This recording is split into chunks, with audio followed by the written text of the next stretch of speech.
Maria Gonzalez's alarm clock didn't need to wake her at 4:30 a.m. anymore. Her body had learned the rhythm of exhaustion so well that she surfaced from sleep like a diver running out of air, gasping, disoriented, but driven by necessity. She rolled out of the narrow bed in her studio apartment, careful not to disturb the small form sleeping on the pull-out couch across the room. 10-year-old Danny lay curled under a threadbare superhero comforter, his dark hair sticking up at impossible angles. For a moment, watching his peaceful breathing, Maria allowed herself the luxury of stillness, but only for a moment. The coffee maker gurgled to life with the ground she'd measured out the night before, a small efficiency that saved precious minutes. While it brewed, she moved through her morning routine with the practiced choreography of someone who couldn't afford wasted motion. Shower, 3 minutes. Hair, pulled back wet. Makeup, concealer under her eyes, and lipstick that would survive her first shift at the diner. The uniform hung on the back of the bathroom door, freshly washed and still smelling faintly of the industrial detergent from the laundromat. Red polo shirt with Rosie's Diner embroidered in yellow thread, black pants that hid stains well, and the white sneakers that were falling apart but couldn't be replaced for another month. At 5:15, she kissed Danny's forehead and whispered, "Mrs. Rodriguez will be here at 7 to walk you to school. Be good, Mijo." He stirred but didn't wake. She'd learned to time her departure perfectly early enough to avoid the conversation about why mommy had to leave before breakfast again, late enough to ensure he wouldn't wake up alone and afraid. The walk to Rosie's Diner took 12 minutes through streets that were still dark and empty except for the occasional delivery truck. Maria used this time to transform herself, straightening her shoulders and practicing her smile. By the time she pushed through the glass door with its cheerful bell, she was ready to be the Maria her customers expected: bright, efficient, grateful for tips that sometimes made the difference between buying milk or waiting until tomorrow. "Morning, sunshine," called Rosa, the owner, from behind the counter. Rosa had given Maria this job 8 months ago when she'd shown up desperate and willing to work any shift available. "You take Section 3 today." Jimmy called in sick again. Section 3 meant the booths by the window and the counter stools, prime real estate for tips, but also the most demanding customers. Maria tied her apron and checked her pocket for order pads and pens. She'd learned to carry backups of everything after the morning she'd lost her only pen and had to memorize 6 orders until she could borrow one. The morning rush began at 6. Construction workers wanting coffee black and eggs over easy, office workers grabbing muffins and complicated coffee orders to go, retirees who lingered over their newspapers and needed their coffee warmed every few minutes. Maria smiled, took orders, carried plates, wiped tables, and calculated tips in her head. Every dollar would be sorted later: rent, utilities, groceries, Danny's school supplies. By noon, her feet ached and her lower back had developed the familiar knot that wouldn't loosen until she lay down that night. But she had 20 minutes to change clothes in the diner's tiny bathroom and walk to her second job. Sunshine Cleaning Services provided her with a uniform too, a cheerful yellow polo that felt like false advertising on days when she could barely summon the energy to smile.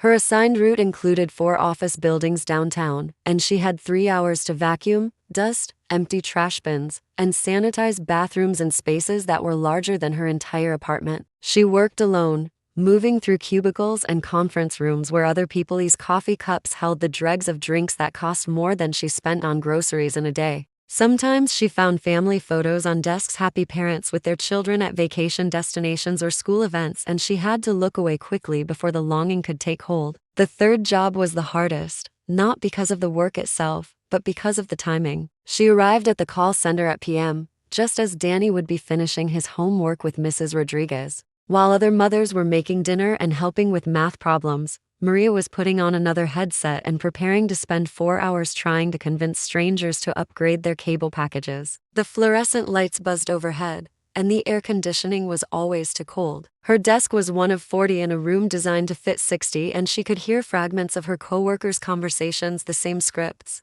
the same rejections, the same weary persistence that came from knowing their paychecks depended on meeting quotas that seemed to rise every month. "Thank you for calling. This is Maria. How can I save you money today?" She'd said those words so many times they'd lost all meaning, but she injected enthusiasm into each syllable because her supervisor monitored the calls randomly, and too many attitude problems would mean losing this job too. Between calls, she watched the clock and did the math that had become her obsession. 3 jobs, 14 hours a day, 6 days a week. After taxes and deductions, after rent and utilities and transportation costs, after everything necessary for basic survival, she had approximately $73 left each month for anything that wasn't absolutely essential. Danny's shoes were getting too small. She'd noticed him walking differently, trying not to let on that his toes were cramped. School supplies were running low, notebooks nearly empty, pencils worn to stubs, and the school fundraiser letters kept coming home, cheerfully asking for contributions to field trips and art programs that might as well have been on the moon.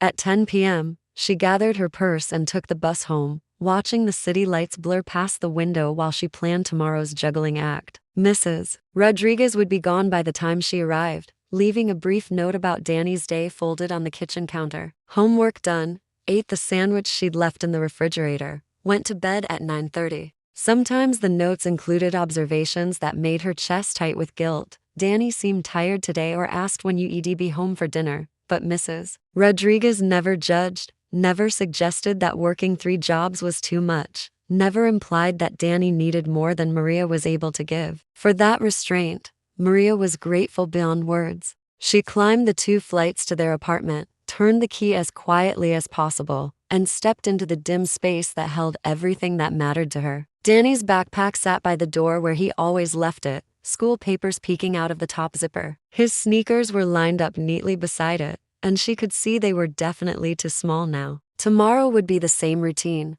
the same dance between exhaustion and necessity. But tonight, for the few hours before she had to sleep, she was home with her son, and they were safe, and they were together. That had to be enough, because it was all she had to give. It was a Wednesday when Maria's carefully constructed world cracked open, though she wouldn't understand the significance until much later. Wednesday meant her one day off from the call center, a small mercy that allowed her to be home by 7:30 instead of 11. She'd use the extra time to tackle the growing pile of laundry that lived in a corner of their studio apartment like a textile mountain threatening to avalanche. Danny had fallen asleep early, exhausted from a long day at school and an afternoon spent helping Mrs. Rodriguez organize her closet for a promised dollar that he'd carefully placed in the coffee tin where they kept emergency money. The apartment felt different in the evening light, less frantic, more like a home than a way station between jobs. Maria moved quietly around the small space, folding Danny's school clothes and noting which items were getting too small or too worn. His favorite t-shirt, the one with the faded dinosaur print, had a hole starting near the hem. She made a mental note to check the discount stores for replacements on her next day off. Danny's backpack sat where it always did,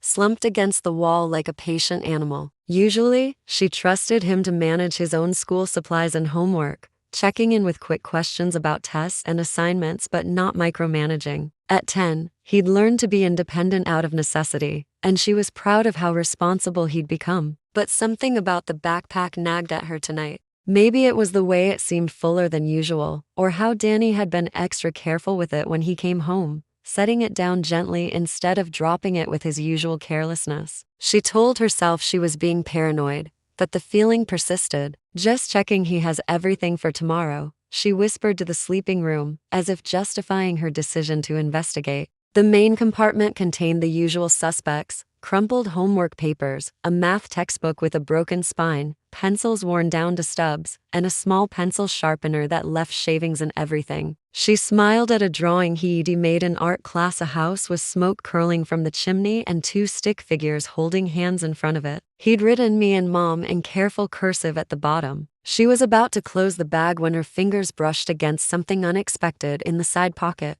Instead of the empty juice box she'd expected, there was something wrapped in a paper napkin, and another, and another. Maria's hands began to shake as she carefully lifted out the small bundles. The first napkin contained half of a peanut butter sandwich, the bread slightly stale but still wrapped with care. The second held 3 apple slices, browning at the edges but preserved as best a 10-year-old could manage. The third contained 2 string cheese sticks, still sealed, and a handful of crackers from what looked like his school lunch. She sat back on her heels, staring at the evidence of something she couldn't quite process. Danny had never been a picky eater. He'd never complained about being hungry. He cleaned his plate at dinner and never asked for seconds because he knew there usually weren't any. But here, in his backpack, was proof that he'd been saving food. Her first thought was that maybe he was saving it for later, the way children sometimes hoarded treats. But as she looked more carefully, she noticed the pattern. The sandwich was from Monday's lunch. She remembered packing it exactly this way, with the crust trimmed off because it made the bread last longer. The apple slices were from Tuesday, carefully wrapped in the napkin from the convenience store where she sometimes bought his juice. The crackers were from today's lunch. He'd been saving food for days. Maria's chest tightened as understanding crept in like cold water. She rose slowly and walked to their tiny kitchen, opening the refrigerator that hummed too loudly and contained too little.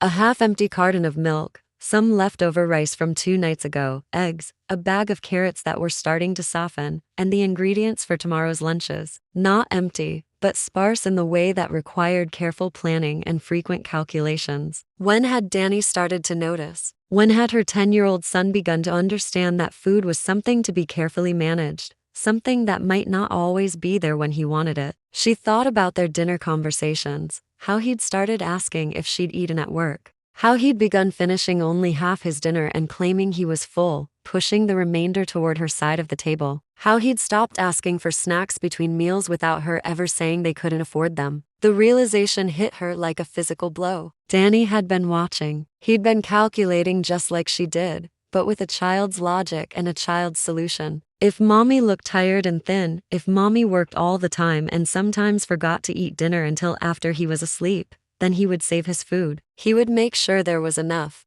Maria sank onto the couch where her son slept peacefully, his face soft and innocent in the dim light from the kitchen. He looked so young in sleep, his defenses down, one arm flung out across the pillow. How had she missed the worry he must have been carrying? How had she failed to see that her attempts to protect him from their situation had instead taught him to carry burdens no child should know existed? She thought about all the times she'd congratulated herself on keeping their struggles hidden from him. The way she'd put on bright smiles and cheerful voices when discussing budget meals as adventures in cooking. How she'd framed her multiple jobs as keeping busy rather than desperate necessity. She'd believed she was shielding him from the stress and fear that kept her awake most nights. But children, she realized, were more observant than adults gave them credit for. They noticed when their mothers got thinner. They saw the worry lines that no amount of concealer could hide. They heard the conversations that were supposed to happen after bedtime, the phone calls about overdue bills and extended payment plans, and they tried to fix things in the only ways they knew how. Maria carefully rewrapped the food and placed it back in the backpack exactly as she'd found it. Her hands moved automatically, but her mind raced through memories she now saw in a different light. Danny's increased helpfulness around the apartment, the way he'd stopped asking for things he'd once considered basic necessities.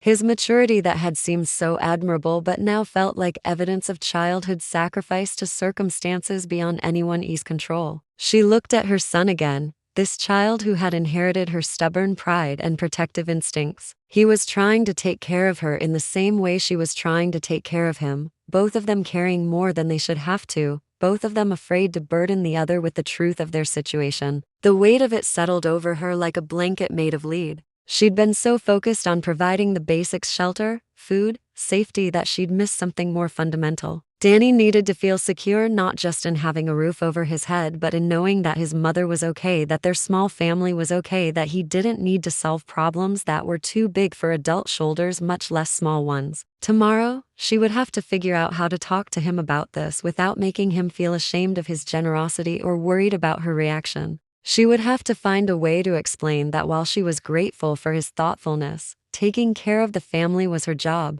not his. But tonight, she sat in their quiet apartment and let herself feel the full weight of what her son's small act of love meant. In trying to save food for his mother, he'd saved something else entirely: her understanding of just how much he'd been watching, caring, and trying to help in his own quiet way. The tears came then, silent and unstoppable, falling for the childhood her son was losing and the strength he'd somehow found despite everything. They fell for the impossible choices single mothers faced and the children who grew up too fast trying to help shoulder the load. Most of all, they fell for the fierce love contained in those carefully wrapped scraps of food, saved with a child's faith that small gestures could make big differences, that love could somehow multiply what never seemed like enough. Maria barely slept that night. Every time she closed her eyes, she saw those carefully wrapped pieces of food, each one a testament to her son's observation and care that she'd somehow missed. She'd lain awake calculating and recalculating their budget, trying to find money that didn't exist for groceries that cost more each week.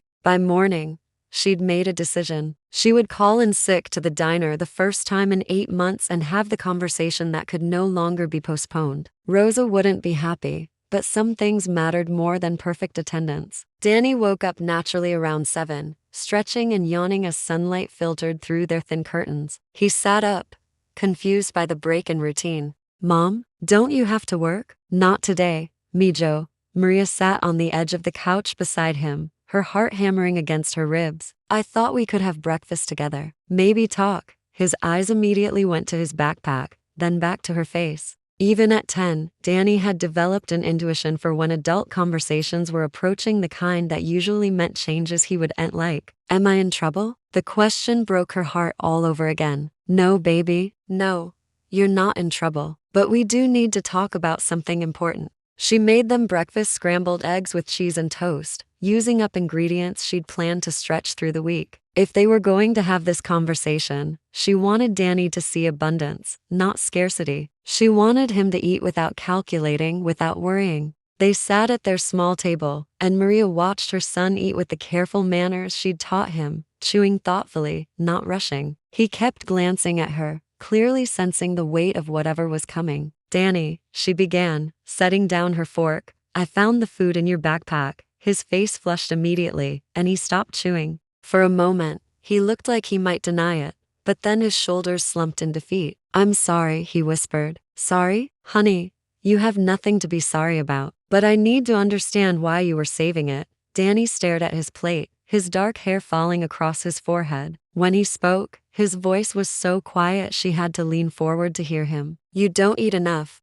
The simple statement hung in the air between them like a bridge neither knew how to cross. "What makes you think that, Mijo? You always say you're not hungry at dinner. And you got skinnier." Mrs. Rodriguez noticed too. "She told Mr. Rodriguez that you work too hard and don't take care of yourself." He looked up at her with eyes that seemed far older than 10. "I thought if I saved my lunch, you could eat it when you got home, so you wouldn't be hungry." Maria felt her carefully constructed composure crack. She'd spent months protecting him from their reality, and all along he'd been trying to protect her from the same thing. "And you thought the best way to help was to give up your own food?" Danny nodded earnestly. "At school, they taught us about families helping each other. And you always help me with everything. I wanted to help you too." She reached across the table and took his small hand in hers. "Danny, I need you to listen to me very carefully. Taking care of our family is my job. Making sure we have enough food is my responsibility, not yours. You should never, ever worry about whether there's enough for both of us.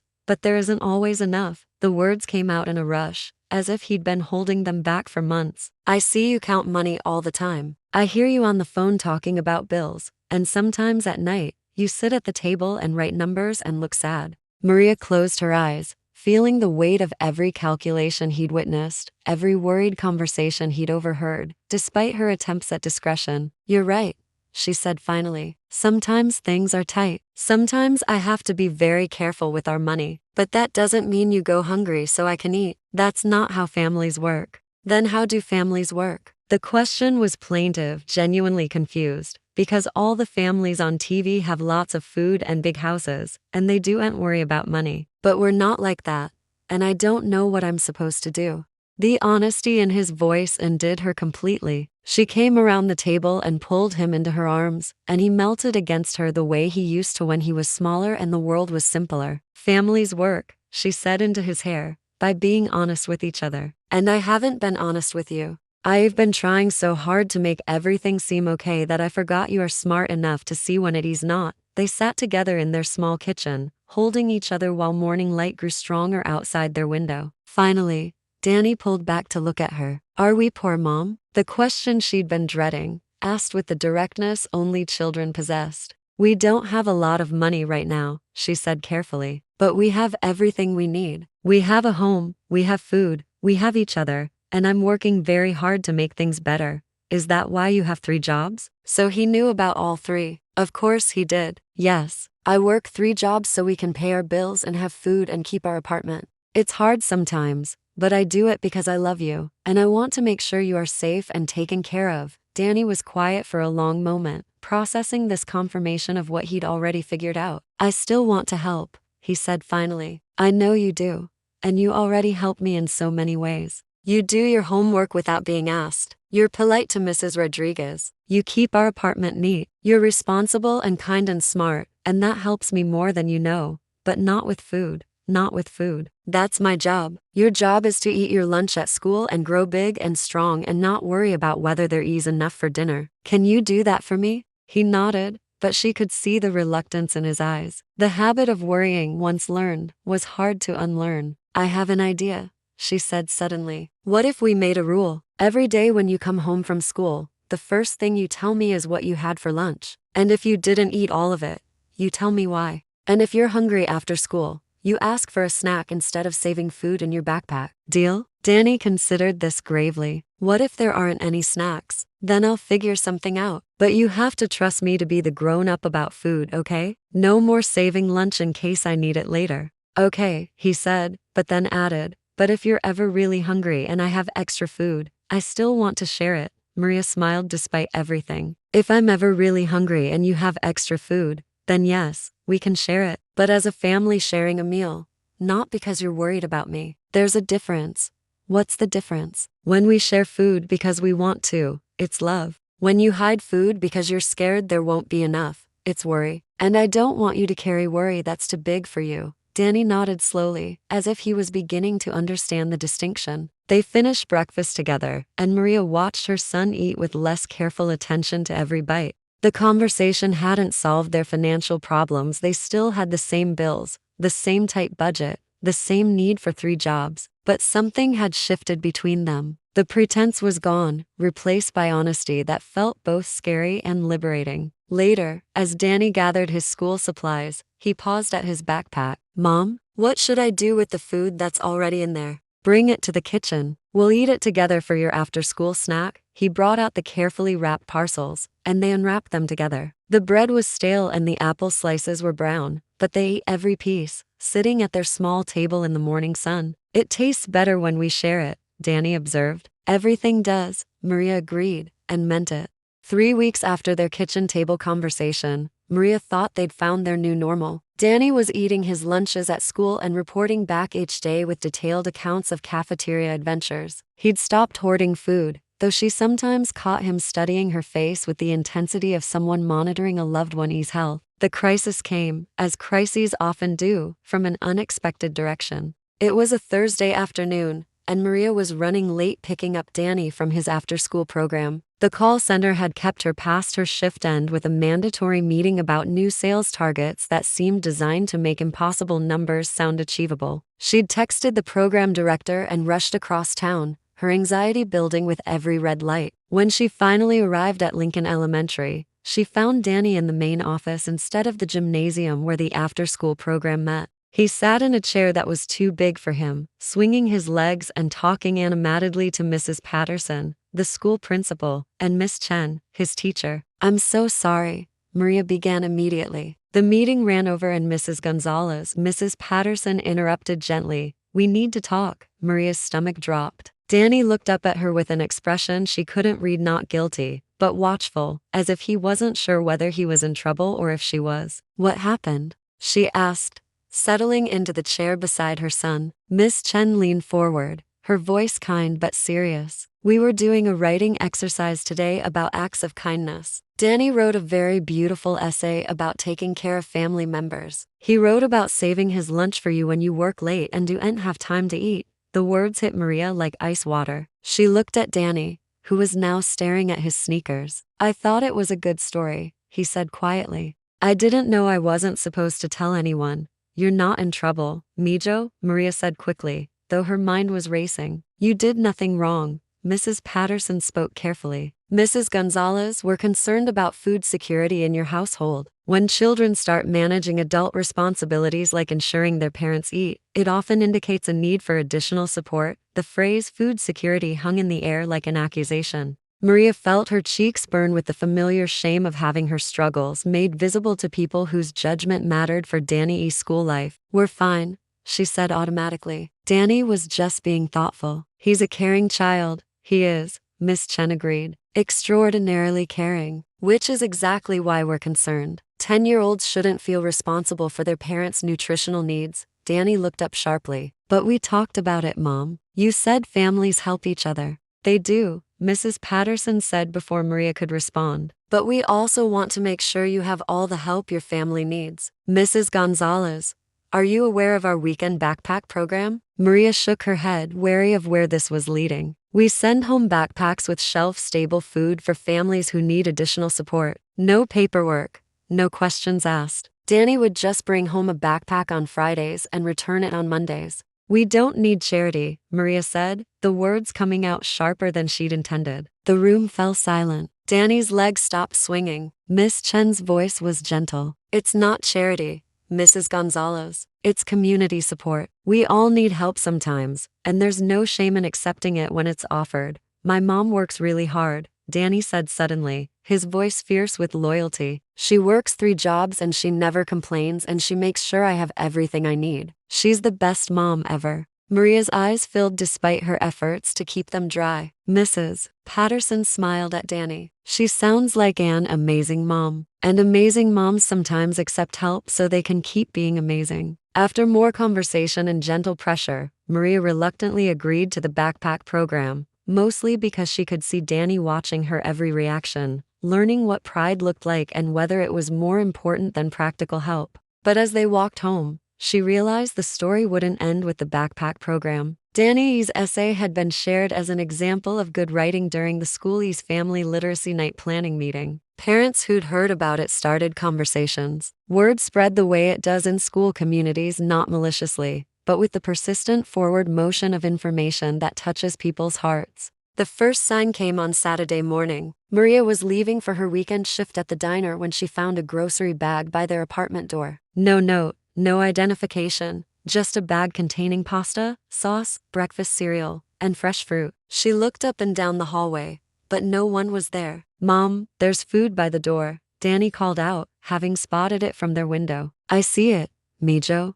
Should we take it? The question every parent dreads. The moment when accepting help meant teaching her child that sometimes they needed it. Yes, she said, surprising herself. We should take it. By Monday, their building manager, Mr. Kim, had approached her with news that an anonymous tenant wanted to prepay 3 months of their utilities. By Wednesday, Danny came home from school with a bag of gently used clothes that someone thought might fit him and new school supplies that had mysteriously appeared in his desk. Mrs. Rodriguez got groceries delivered today, Danny reported on Friday. She said someone paid for them, but she doesn't know who. She's making extra dinner and wants us to come over. Maria sat at their small table, overwhelmed by the kindness that seemed to be multiplying around them like some sort of benevolent virus. Her instinct was to feel ashamed, to worry about what people thought of her family's need. But watching Danny's face as he described each gesture of care, she realized he wasn't learning shame from this experience. He was learning about community. Mom, he said that evening as they shared Mrs. Rodriguez's extra enchiladas,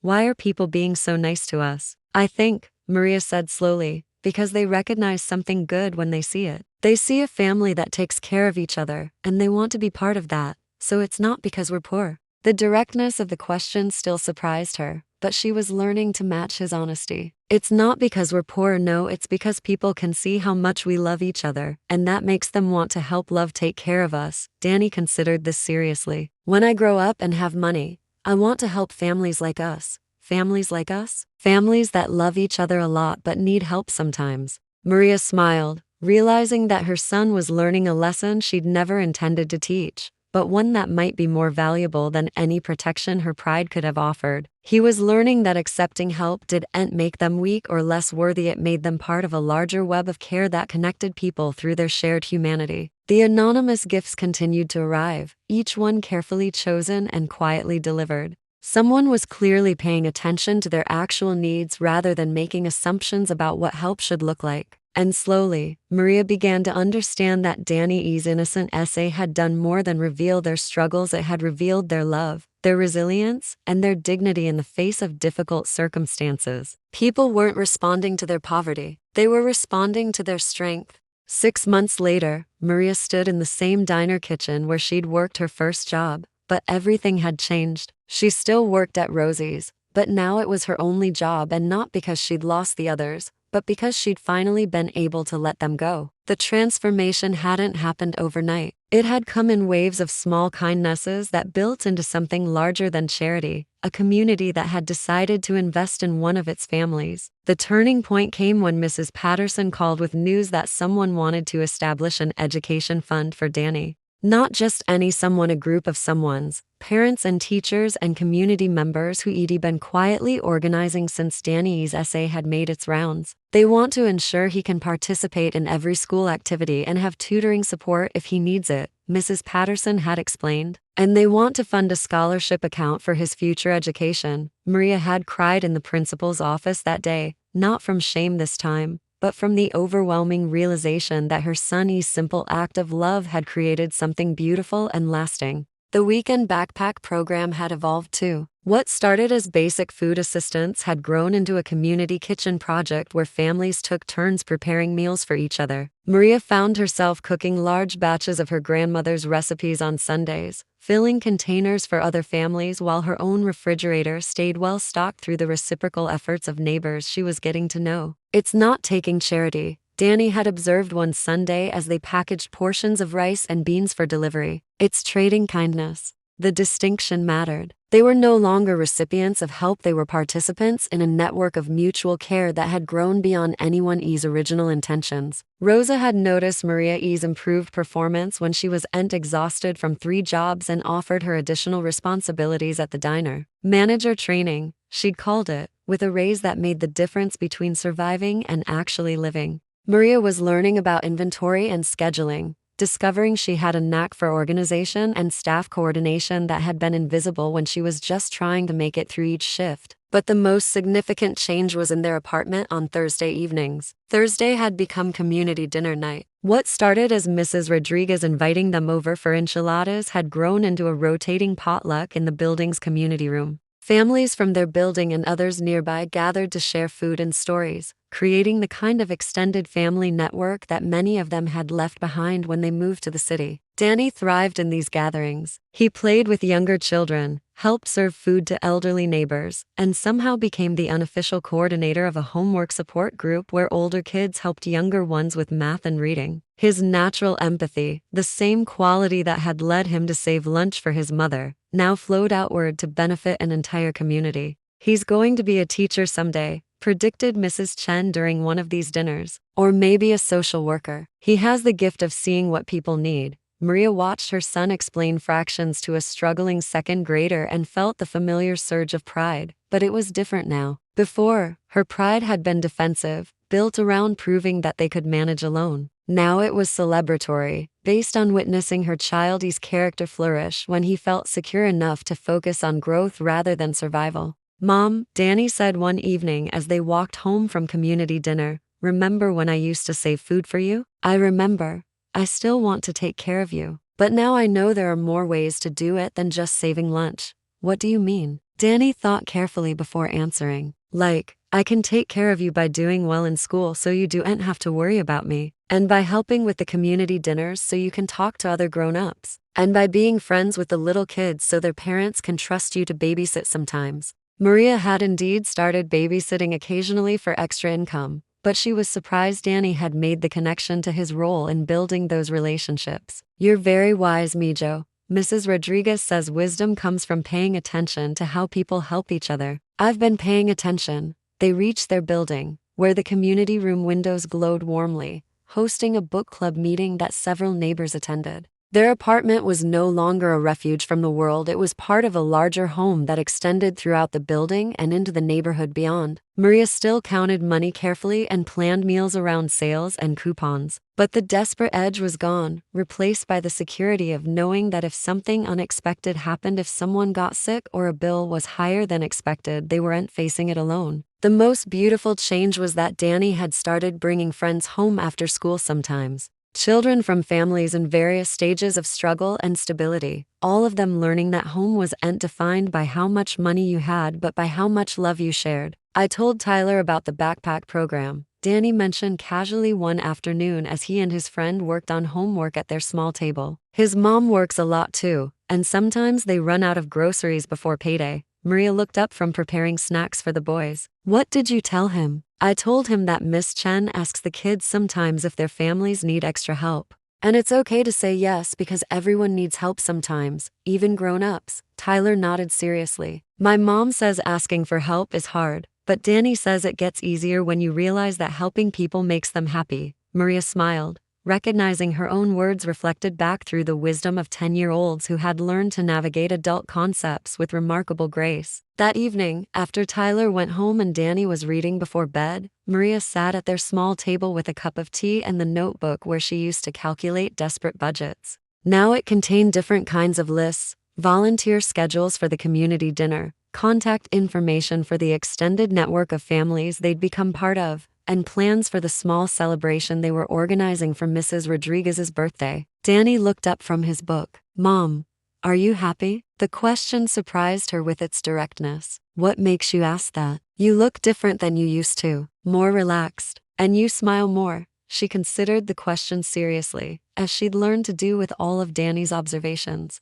Was she happy? Not in the simple way she'd been before life became complicated, but in a richer, more complex way that included gratitude for struggles that had led them to understanding. I'm happy, she said finally. But more than that, I'm grateful. I'm grateful for all of it, even the hard parts, because they led us to this. Danny nodded as if this made perfect sense to him. I'm grateful too, especially for that day when you found the food in my backpack.